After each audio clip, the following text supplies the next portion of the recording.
Shia pilgrims head toward Mecca for an annual pilgrimage. They come across a van that's been hit by an improvised explosive device and become angered at the sight of the dead and wounded. Iraqi security forces show up with American soldiers only to be hit by a chemical agent. Iraqi troops hit the ground reacting to the chemicals in their lungs. Once appropriate measures are taken, the rest of the Iraqi and American forces head toward the dead and injured civilians to provide aid. Luckily for these soldiers, this incident is taking place as a training exercise at Fort Riley, Kansas.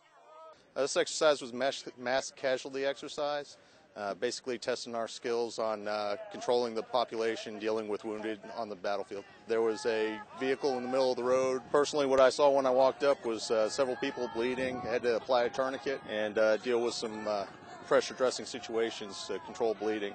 They came across the van hit by an IED while on their way to another training site. They knew the mass cal exercise was coming, but didn't know when or where. I jumped out. The first thing I noticed was the number of patients that I seen out there. I had to quickly start assessing what I had and use my combat lifesavers. The civilians on the battlefield help create a realistic environment. These contracted civilians play Iraqi pilgrims hit by the IED.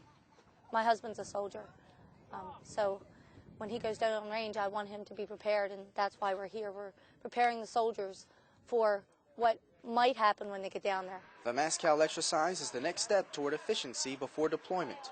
Reporting for the 1st Infantry Division, I'm Specialist Edward Coffey. Duty first.